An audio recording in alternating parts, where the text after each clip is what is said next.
What is going on, guys? Back with another breakdown. This one's going to be the main event for UFC Vegas 24. It's going to be Robert Whittaker versus Kelvin Gastelum. Most likely a title eliminator for middleweight. So it would be a rematch against Adesanya for both guys. But just get into it. Do the fundamentals here. Both guys, there's not much of a reach advantage either way. Kelvin, of course, pretty small for middleweight. He's had some weight issues in the past in his career. He used to fight at welterweight. He'd probably be more effective at welterweight, but he's been plenty effective at middleweight too. Just lately, seems like he hasn't. I mean, he looked good last fight, but in a couple fights prior, just looked like he was struggling a little bit and missed weight a few times at welterweight. So that's been an issue in his career. But when he's in good shape, he's solid. But yeah, not too much difference in the way the physicals here. So, get started with Robert Whittaker. Whittaker has looked awesome since getting KO'd by Israel Adesanya, that main event, UFC 243. That one was rough. It was his first fight in more than 2 years. Before that, his last fight was that war with Yoel Romero. Both of his fights against Yoel Romero were wars, must-watch fights, both of them. And, yeah, it's like he's looked really good since, though, which is great to see. Because sometimes, later in somebody's career, Robert Whittaker is still pretty young. What is he? I think he's like 30.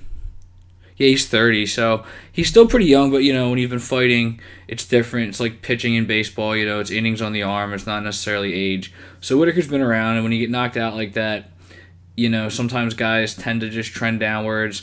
Not Robert Whittaker. He comes out, takes a great fight against Darren Till. Was initially supposed to fight Jared Cannonier, but, Darren Till steps in. That was a main event on Fight Island. And I had Till to win that fight just because I thought if Whittaker struggled with movement against Adesanya and he struggled getting into the pocket, Till on his best night is as good a counter striker as Adesanya, I think. The problem is Till's a little inconsistent, but Till, lots of feints. Whittaker can bite on feints.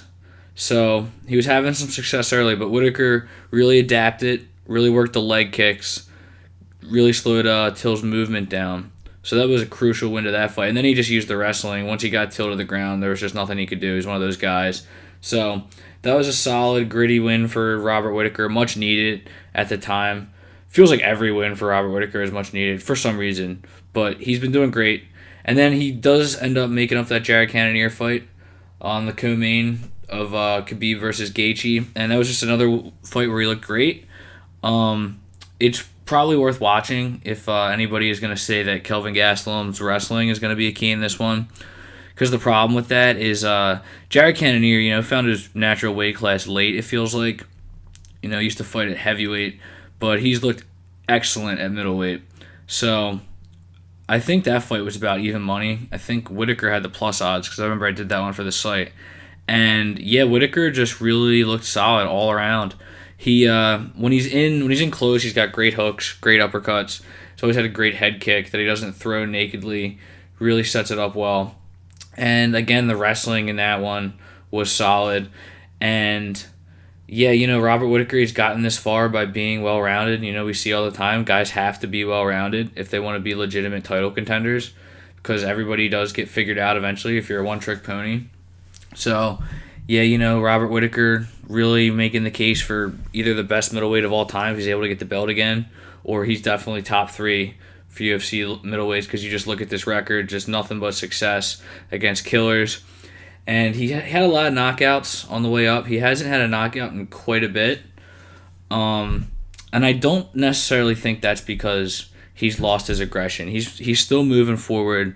He's got great head movement, so you'd like to see that after that brutal knockout against Adesanya, which I watched again. It's just, Adesanya, arguably the best counter striker in the UFC, just caught him with that really stiff uppercut, moving backwards. Just really, really tough. The fight probably would have been ended in the first round if Whittaker wasn't saved by the bell, but he just never was able to really recover from that shot. But like I said, it's good to see that he's not deterred from that. He's going to keep coming forward.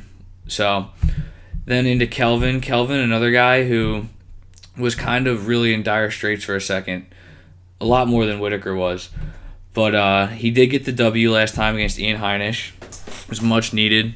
He looked good. Really had the wrestling going in that one. which is something he's not always utilized in his career, even though he does have good wrestling. But the thing was Heinisch, Heinisch is solid.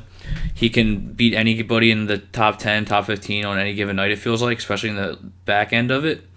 But on that night, he was just throwing like some sloppy head kicks, sloppy flying knees, and Kelvin was able to take advantage of a lot of those things and work some good top position.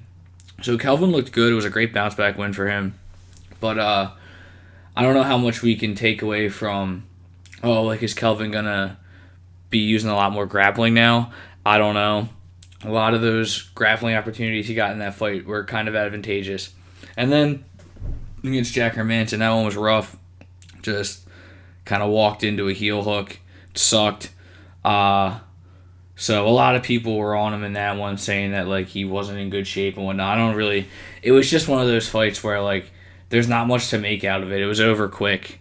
Hermanson's a great submission artist. He just got him like tough on that one. And then the Darren Till fight, that was one where Kelvin was actually favored. He was still really, really, really high after the Adesanya loss. That 5-round main event, that was for the interim title. Or no, it was for the title. But yeah, the interim title. And yeah, Kelvin was really hyped up at that point. But that fight was a little boring, a lot of people thought. I don't necessarily think so, but it was very tactical. A lot of Darren Till fights are like that. And Till was able to just... His movement was too much. It's too much for most people when he's like really locked in, and he was on that night. So Till was able to just edge out the win. Kelvin came on strong in the third. If he fought like that in the second, he probably would have won easily. But yeah, just that was a tough one. And then of course the fight with Adesanya, that was an instant classic.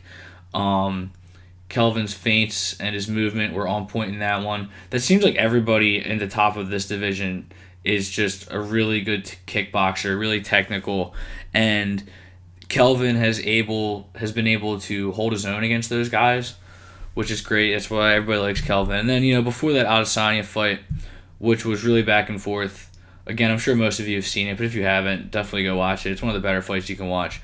But yeah, before that, Kelvin really was knocking a lot of guys out. Knocked out Bisping, knocked out Tim Kennedy, decision win over Johnny Hendricks. So, if you look at what Kelvin was able to do, he got a lot of knockouts, a lot of good wins over guys who were kind of trending downward. And I'm not taking away from it because it's like, it's easy to say that about Jock right now, but like even in 2018, I think he was starting to slip a little bit. I think his only win since then is against Chris Weidman.